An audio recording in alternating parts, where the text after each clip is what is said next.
and also the students. As you know, that on week 5 we have Australian Business Excellence Framework, in short ABEF, and we have our honorable two guest lecturers, Rob Wally and Romy Becker.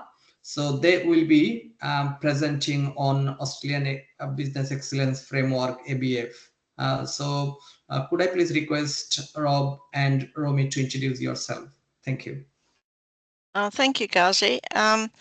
I'll start off. I'm Romy and the CEO of Business Excellence Australia, and I've been using the framework for many years, commencing back in 1992, one of the early versions, and I used it in a large organization. It was a hospital that was trying to reform and restructure itself, and I found it extremely useful, and I will enlarge on reasons why during the recording. But I've been a devotee ever since, and I've used it in most organisations that I've been with ever since, as I find it an excellent way of bringing everybody together and speaking the same language with the shared and the same objectives. So over to you, Rob.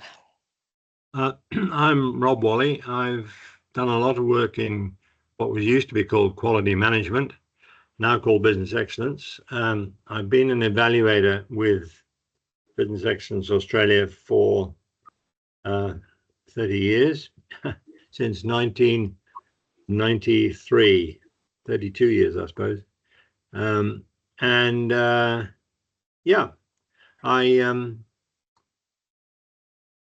I've been doing this, and I'm also the awards manager for Business Excellence Australia.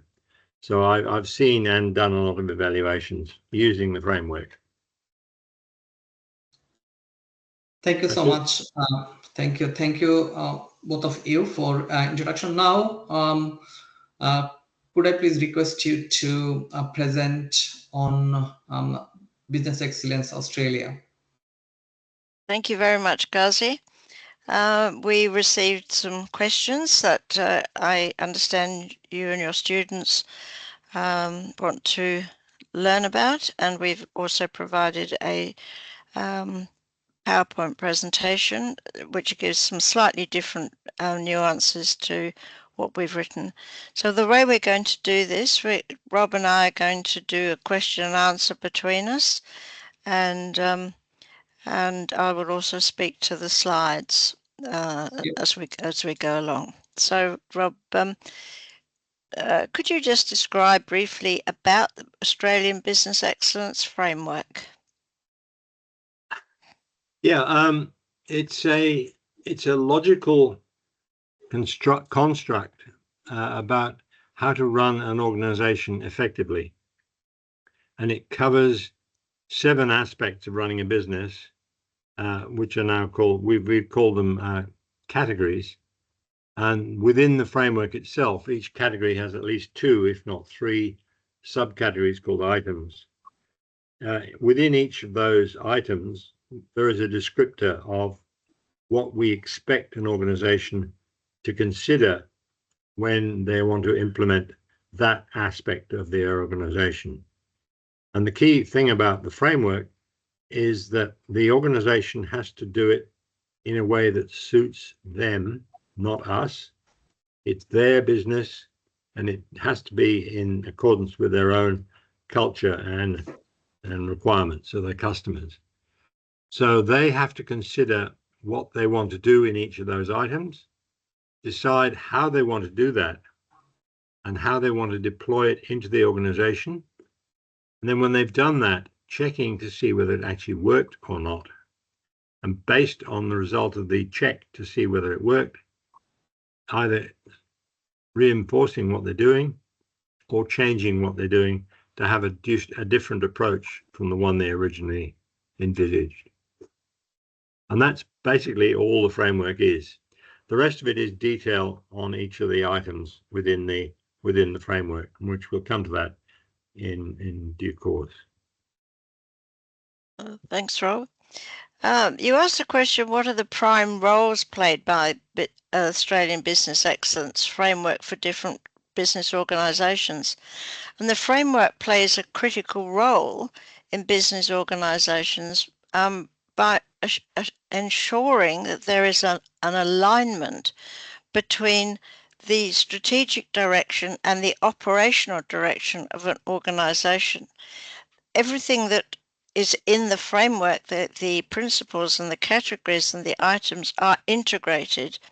You find it difficult to put in and address one of the categories without it requiring you to do some work in another category. And that's one of the prime reasons why it is valuable. The business excellence intent of this is to promote knowledge, which leads to high performance, because without knowledge, the employees can't really work. And it then fosters organizational best practice, which everybody aspires to, but not everybody actually achieves. And our intent is to be the vehicle or the organization that brings high-performing organizations together so that people can learn from each other. And we really want to accelerate Australia's approach to innovation and productivity growth. That's what the politicians are going on about, and that's what organizations need to work towards, is productivity growth by optimizing everything they do. So Rob, perhaps you could then go on to explain the 9 principles of business excellence. And I've just put... Yeah. You might wonder why we have 9 principles, but the whole idea of the principles in the framework is that those 9 principles have been developed through the last about 100 years as being proven ways of running a business effectively. And the idea of the framework is to incorporate each one of those principles into absolutely everything an organization does in order to be successful. And when people look at the way the organization is running, they have to prove that they're actually using those 9 principles in the way they run the organization. So the first principle is it says a clear direction and mutually agreed plans enable organizational alignment and on the focus on the achievement of goals. Now that seems self-evident, but in fact it's quite difficult to achieve sometimes. And organizations that do that exceptionally well go on to be good in all the other aspects of the framework. The key word there is mutually agreed. It's no good the top people saying this is our direction and this is what we want you to do. Everybody in the organization has to mutually agree that that is indeed what they're there for. And if they don't have that mutual agreement, then the organization will not be as successful as it otherwise would be. By keeping that clear direction, people are able to use resources wisely in pursuit of the goals. And you can always measure your progress and success relative to the direction of those goals. The second principle, and this is almost even more important than the other one in a way, is understanding what customers and other stakeholders value now and in the future enables organizational direction, strategy, and action. What that means is that an organization needs to understand what its customers need and how they think something that you're providing for them has value to them. And the only people who know what that is are your customers and your stakeholders. And the only way to find that out is to actually ask that particular question. Why is it that you keep working with me? What is it that you value about our relationship? And then when you know that, you can then incorporate all the outcomes that the customers want in everything you do and the way you design your processes and run your organization. The third principle is that all people work in a system, and outcomes are improved when people work on the system and its associated processes. Somebody very early on in my career in this business told me that there's only two jobs for senior managers in an organization. One is to run the organization. The other is to ensure that the organization is still there in 5 years' time. Now, that sounds quite simple, but it's not actually easy. So in order to be able to be more certain than otherwise that the organization will be there in 5 years' time, you need to put in place a whole bunch of knowledge seeking to figure that out. Because the way the world is going, particularly now, there's a huge change in things like the impact of change in climate, political outcomes, and just have to see what's happened in the States in the last month to say what can affect an organization really negatively, unless you have some sort of agile system to deal with it. The only way you can deal with a system, if you've put it up, is to actually change the system by working on it.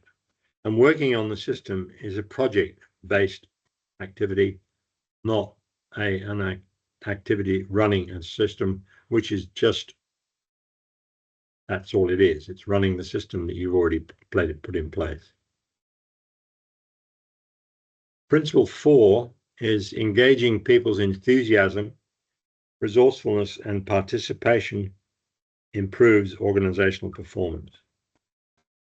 It took a long time for mankind to realize that, in fact, you couldn't just treat workers as machines. They had to be resourceful and enthusiastic, and they had to be felt that what they were doing was worth doing, and it was being acknowledged by the organization. So actively involving people and their creativity in decision-making and outcomes, it promotes shared ownership of the organization's goals and creates a committed, productive, and innovative workforce. Principle 5, innovation and learning influence the agility and responsiveness of the organization. You people are learning all about learning, basically. This is something that you have to know how to change in the world by being able to inquire and find out what else you need to know in order to improve things. So that requires continuous learning, both on a personal level and on an organizational level. And the sustainable advantage of an organization that is quick to learn helps you put in place new ways of doing business very quickly. Principle 6, the effective use of facts, data, and knowledge leads to improved decisions. The fact is, whenever a decision is made, you need a couple of things in place. You need data and knowledge on how to deal with it, but you also need a framework within which to make decisions. And the framework within which you make a decision is based on the organization's values and where it wants to be in the world in the future. Decisions based on opinion or assumptions have a much higher risk of failing than ones that are based on data and use a standard process to make decisions. Principle 7, variation impacts predictability, profitability, and performance. Variation is something that occurs all over the world and in everything we do. Some variation comes from outside the system that you're working in, but most of it comes from within the system that you've designed. So in order to deliver consistently products that are consistently of quality standard, you need to understand the effect that variation has on your outputs. This is a very big thing about Lean Six Sigma, which I'm sure you've all heard about and will probably work on at some point in the future. Principle 8, sustainable performance is determined by an organization's ability to deliver value for all stakeholders in an ethically, social, and environmentally responsible manner. This is all about being a good corporate citizen and ensuring that your activities do not negatively impact the world around you, both in terms of environmental responsibility and also in terms of social and ethical impact. And you need, for that, a robust governance process. And the final principle is that leaders determine the culture and value system of the organization through their decisions and behavior. And leaders play a pivotal role in doing this by modeling the behavior and reinforcing business excellence principles. And leaders must continually communicate the mutually agreed purpose, values, and core strategies and ensure that they are understood and shared by everyone. So that all those principles actually have evolved over the last 50 to 100 years and have been proven to work in practice as well as in theory. And that's every one of those principles has to be incorporated into the way you do everything within the framework. So the whole point of the framework is to make these principles real in an organization. And there's really no other reason for the framework than that. Okay, Romy. Thank you, Rob. Now, the next question was, do these principles align with supply chain management? Well, they align extremely well because supply chain management is focused on pleasing your customers and getting their supplies to them in a timely fashion, in the correct manner, and how they ordered them. And that is exactly what by applying the categories in which we'll come to in the business excellence framework, we'll focus upon. There is an alignment that there is a common goal to create efficient, sustainable, and customer-driven processes. And of all of the principles, probably, I mean, they're all important. But if you're going to stay in business, it's category 5. The customer is the key. And that is the essence of supply chain management. And it's also the essence of business excellence success by sustainable business, by keeping your customers. So they align extremely well. And the focus of customers is paramount, and managing all relationships requires these principles to be adhered to. The framework goes across any organization. It is non-prescriptive, and any organization can use it because they interpret it as they wish it to be interpreted for their organization. And so it doesn't matter whether you're an education organization, whether you're a hospital, engineering, anything. Every organization can use the framework. So we move on to the implementation processes, and that brings us on to the ADRI cycle, which is the approach, the deployment, the results, and the improvement. And when you approach, how you approach it, how you decide how to address each item. The deployment, decide how and where to deploy what you've planned. Measure the outcome of of what you've done to create results, and then modify the approaches as appropriate. And I'll ask Rob to take us through in a little more detail the application of the ADRI cycle. Thanks, Rob. When we do an evaluation of an organization for a Business Excellence Award, the whole evaluation is based on the ADRI cycle.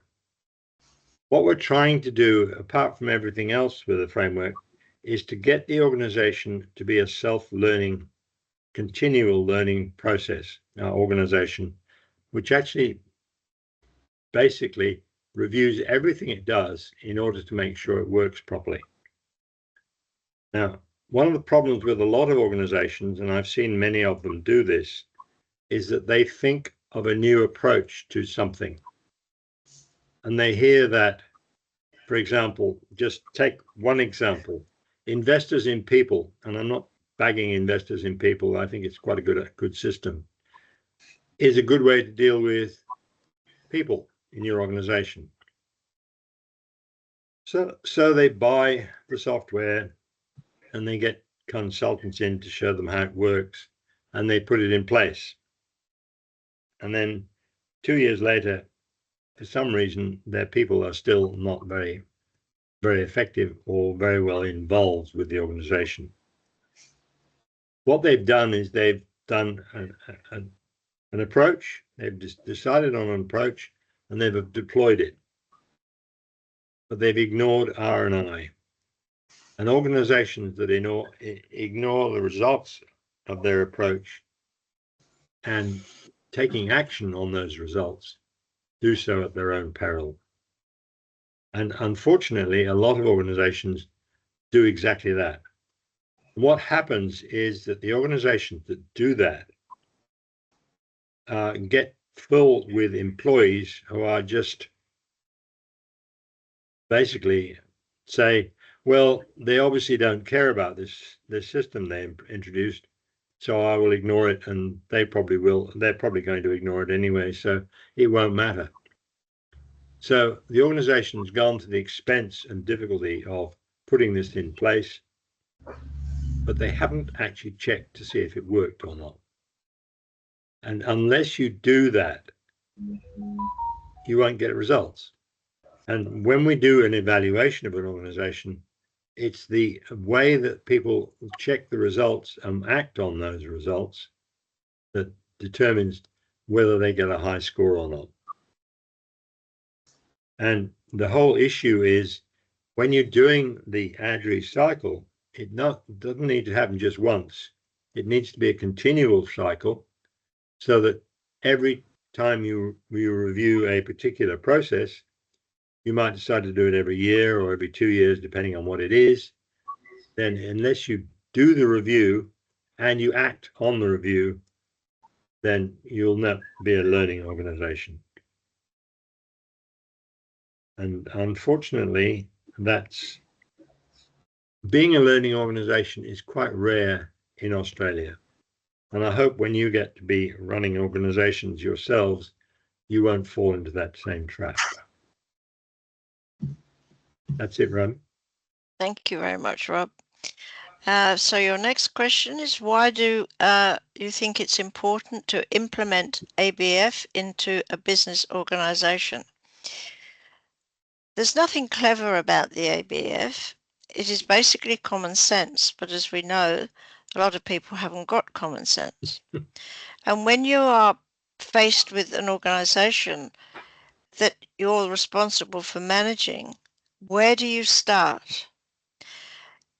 You might have problems in various departments. You might be short of cash flow. You might be short of employees. Who knows? You're going to find many different problems. But what the Australian Business Excellence Framework gives you is a structure, a methodology to follow. And you don't have to start at the first category and then work your way systematically through to the 7th. You can say you've got problems in your human resource area, you can look at category 4 and see how are you treating your employees? Are you treating them like people? Are you respecting them? Do they know what they're supposed to do? You can go back to your own leadership. How are you as a leader? Are you giving them the information they need? Excuse me. And as we've said, every organization is different. But what the framework gives you is a non-prescriptive methodology that you can follow in a calm manner to organize your organization, and that is invaluable. There are very few, well, I don't think there are any other frameworks like this that focus on the entire integrated organization. You can get frameworks to do customer service, to do financials, to do marketing, all sorts. But what this does is it brings the whole organization together so that you know that as you go through the categories, you are linking everybody to everybody else, and your processes will interlink with other processes. Because if it works in one area but it doesn't work in another, then it's going to fail. So that is really one of the important messages of implementing the framework in an organization. Now, there's going to be challenges. There may be lack of commitment from the senior leadership. The organizational culture might not fit as it stands, and there's obviously going to be resistance to change. That's human nature. We've always done it this way. Why do we need to change? There may be a resource problem, and you do need somebody to guide this, and that might not have the time or the financials to do that. There may be a problem with how do you obtain your measurements and data? How do you integrate this with your existing systems? Is this going to explode the organization? And do you really believe it's going to affect your long-term sustainability? There's all sorts of doubting Thomases that will say, oh, we've never used anything like this. We don't need to. So how do you overcome that resistance to change? Well, one of the key methods is communication and transparency. And probably the most important is to involve everybody in the change process. Provide training and support, because people can't change an activity unless they are trained or informed as to how they need to change and what it's going to do. People will usually cooperate if, firstly, they understand what they're being asked to do. Secondly, they can see that there's merit in it. And thirdly, they understand how to do it. If none of those principles are adhered to, then they feel nervous, lack of confidence, and they'll go back to what they used to do. As Rob said, they'll hope you'll forget about it. Most importantly is you lead by example. And that then creates a culture of continuous improvement. But the key is leadership. And the Australian Business Excellence Framework provides this guidance. Now, as an example, I had to put instigate transformation and change in a large hospital. A large hospital, or any hospital, has various different departments. And the kitchen's focused on providing meals, the laundry's focused on providing clean linen. The nurses are focused on nursing care. The admission staff just want to admit the patients. Do they ever talk to each other? Probably not. Do they ever visit each other's areas? Probably not. Why would they? And why should they? And the easiest way I found to get everybody focused on our key messages from the Business Excellence Framework was to wander around the hospital and visit the different departments and talk to them about what their problems were in their areas. And then I'd say, well, that's interesting, because when you do that, Fred in catering has a problem that the linen isn't clean enough when they lay the tables. But they don't know why, and nobody's ever asked them why, and nobody's ever asked you why you can't get the laundry clean. People in the admissions office have a problem getting people to take the patients to the ward. Why? Because there aren't enough orderlies to do that. Does anybody say anything? No, they grumble. So there's no systematic way. A lot of organisations work in silos to go across and break those silos down. And this is what the Business Excellence Framework does.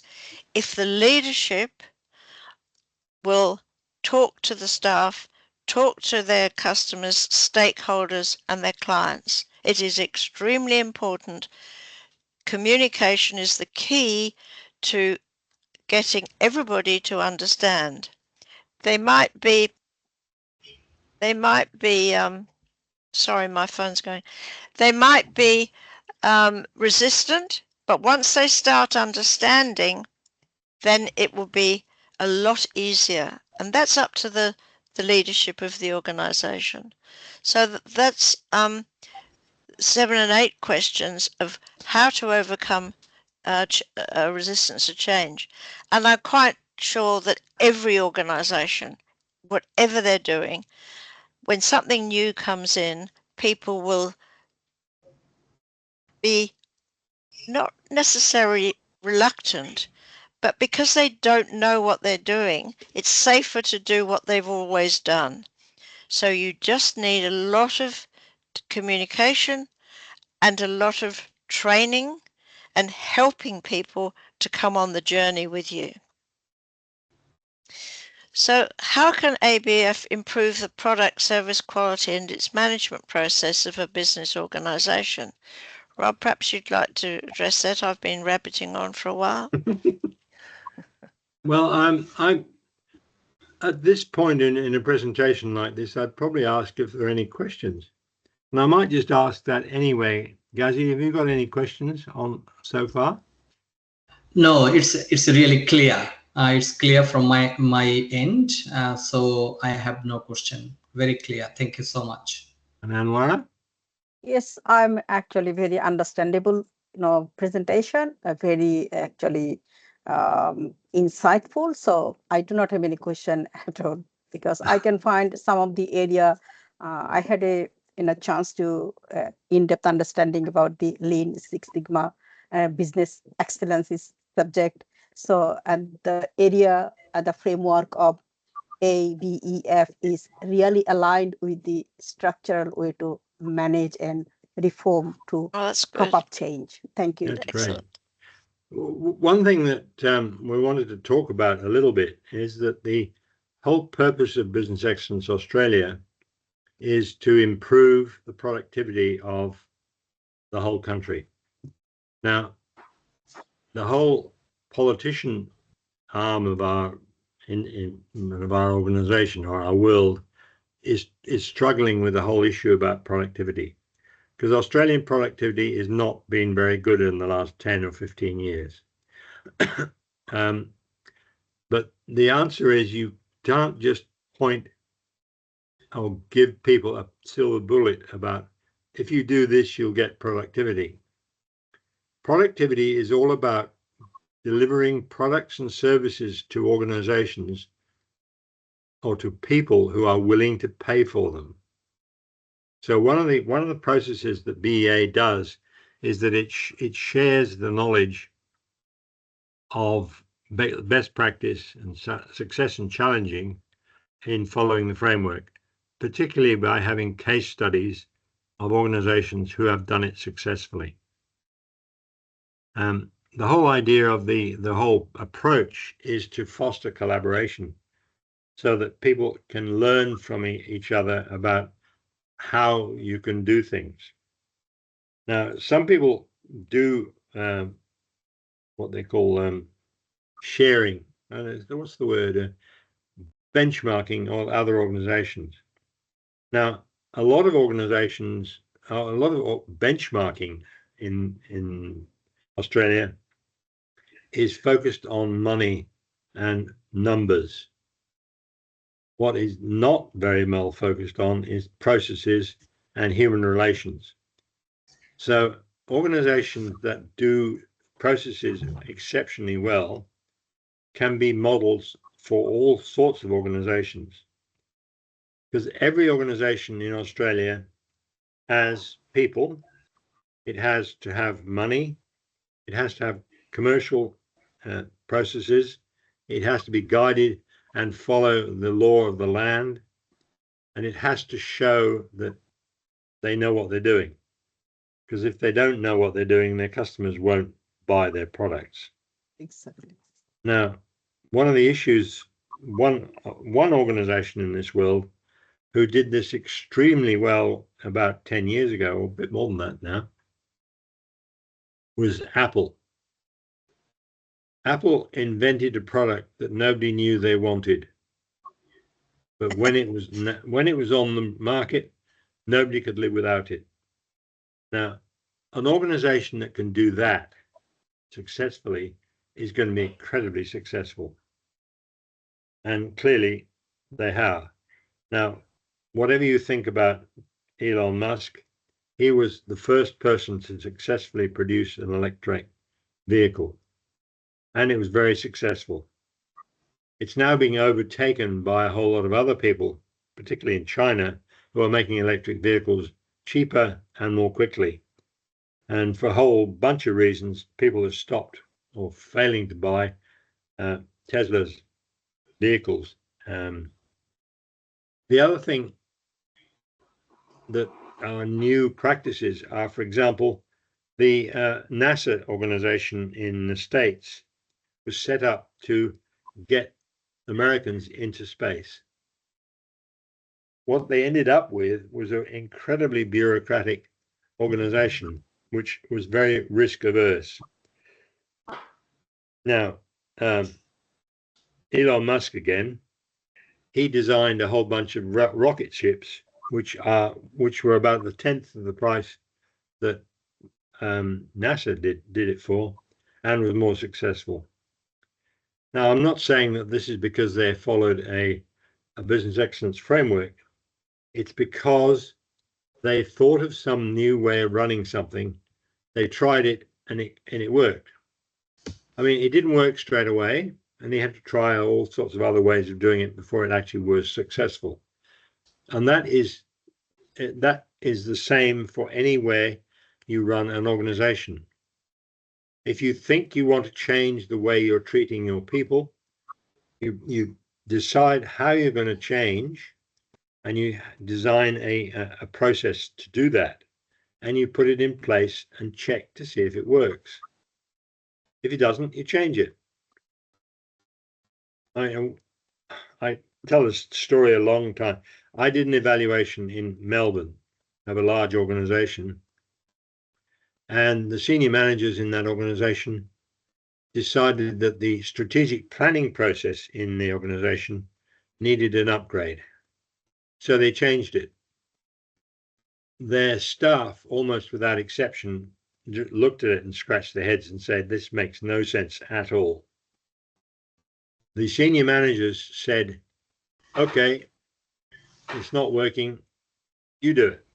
So the organization's employees put together a new strategic planning process, which everyone now supports. It's the ability to acknowledge the fact that you might have been wrong that makes a great leader. And that's the whole issue, is anyone running an organization needs to be aware that they don't get everything right very first time, every time. And they have to be able to say to their organization, I'm sorry, I made a mistake about that. Please forgive me, we'll try something else. Most people will forgive you anything if you approach them like that.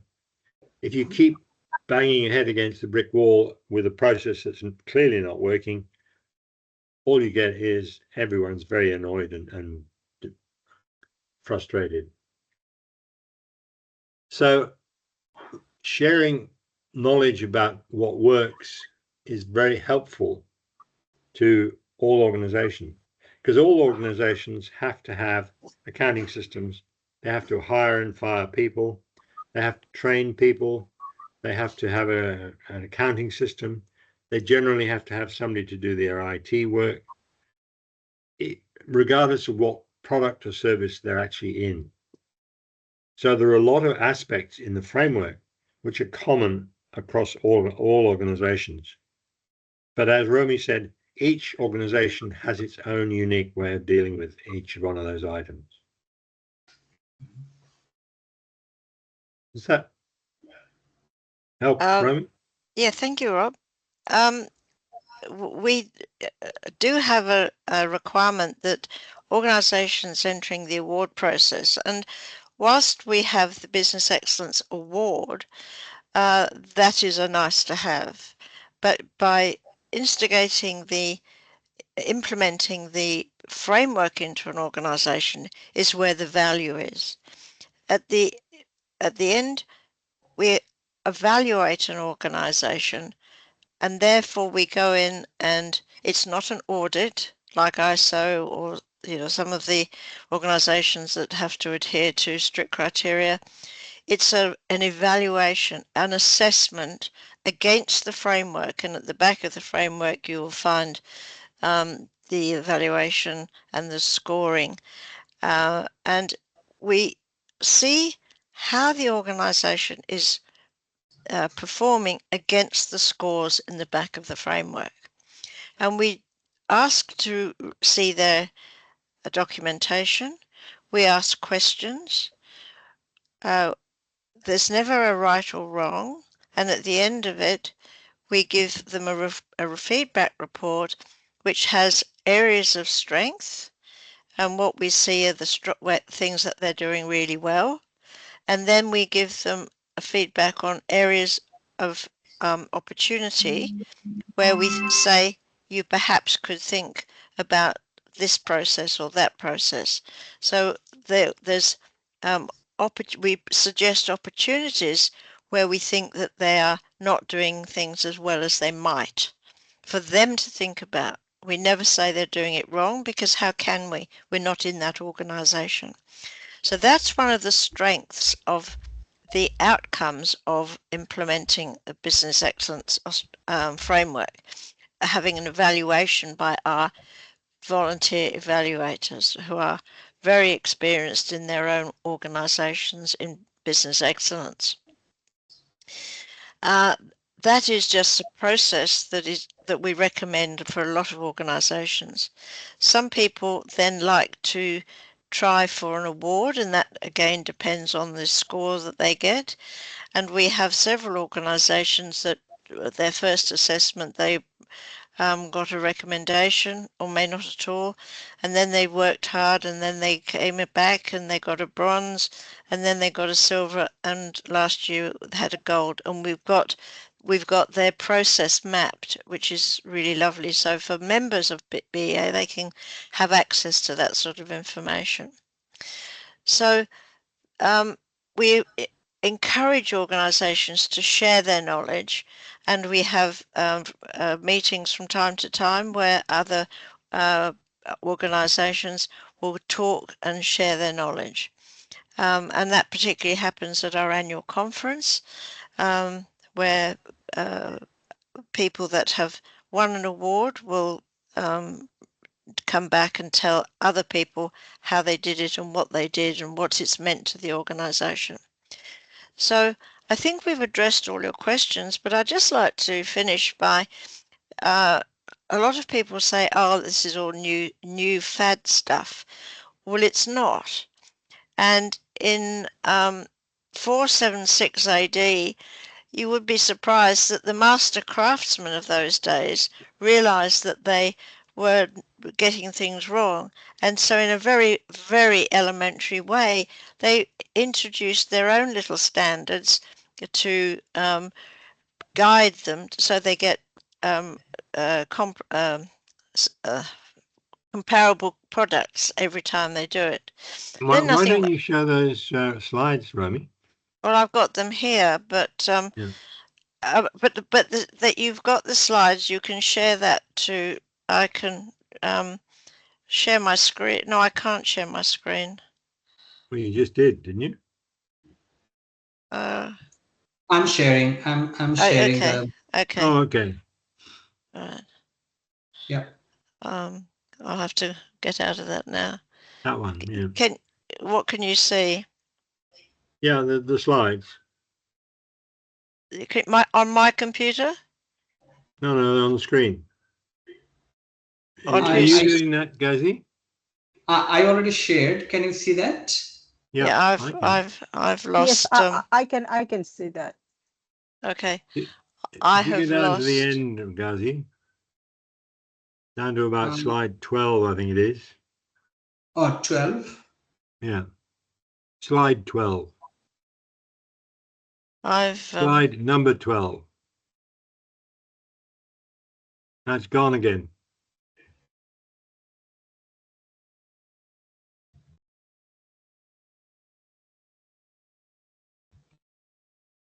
Oh, if it's too hard, we won't do it. But we move on then to the Industrial Revolution, and that was really the birth of quality management principles.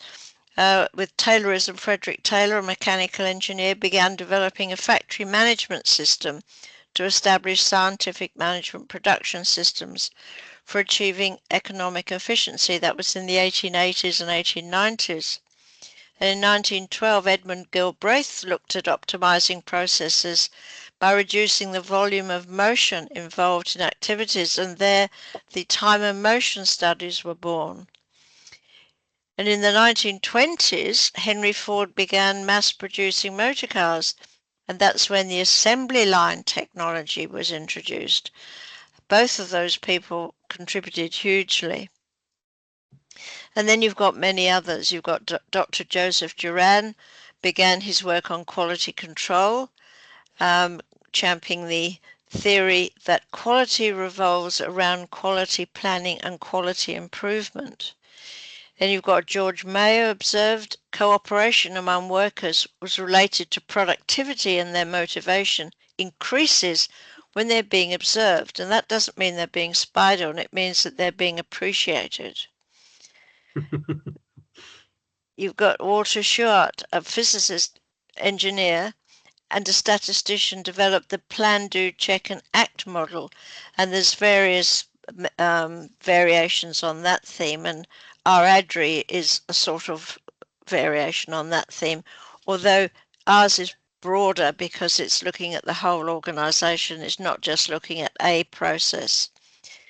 In the 1920s and 50s, you've got Dr. Edwards Deming, originally an electrical engineer. You've got a lot of engineers in this process. Rob happens to be an engineer as well. Deming was actually the student of Shewhart. Shewhart was his, because Deming's PhD was supervised by Walter Shewhart. Oh, that's interesting. At the Hawthorne Works. So Deming was at the three of them Hawthorne worked Works together at the Hawthorne Works, didn't they? Yeah. And with total quality management, and he came up with the 14 principles for management and the Plan, Do, Study Act. So there's a variation. And then Kaoru Ishikawa developed the fishbone process diagram, which is absolutely invaluable for developing your processes and how you're going to do something from start to finish. So it's nothing new.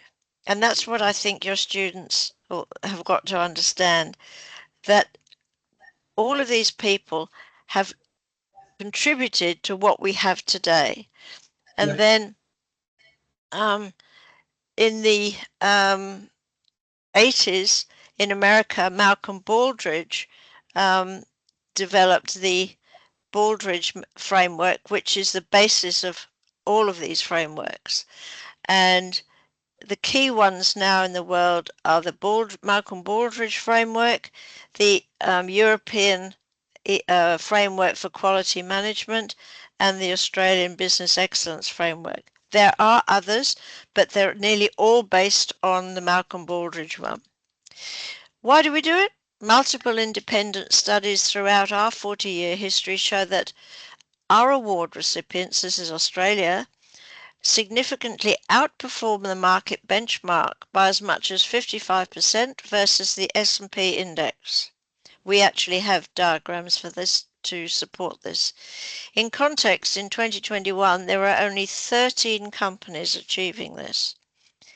It demonstrates the key role excellent methodologies play in driving superior performance. And these are just some of the organisations that have won the awards in Australia, quite a few of them, and that's a worldwide look. So you can see there's a huge amount of organisations, medium, large and small, that have used the framework and benefited. And you see Boeing at the top there, Australia Post. And so thank you very much indeed for inviting us to speak. If your students have any questions that you feel you'd like us to answer, please get back in touch with us, and we'd love to help further if it's appropriate for us to do so. And we're very happy to have had the opportunity to present to your students today. And thank you so much for inviting us. Thank you so much, Romy and Rob. And I think Anwara, she got one question. She raised her hand. Yeah. Actually, not that question, because when last part of actually presenting by Romy, I could not see the presentation slide. That was I was thinking to tell. Presentation slide, like a PowerPoint slide, could not view. So the thing is, are we able to get the presentation slide? Yep. But I thought Ghazi's already got them. I sent them to him earlier. Yeah, I will pass it to you, Anwara. Okay, pardon? You've got the paper and the PowerPoint presentation. Ghazi has both. Okay, thank you so much. Thank It's you. okay. It's everything very transparent, very understandable. Thank you so much. I hope it helps your students. We hope it helps your students. Yeah. We hope so. We hope. And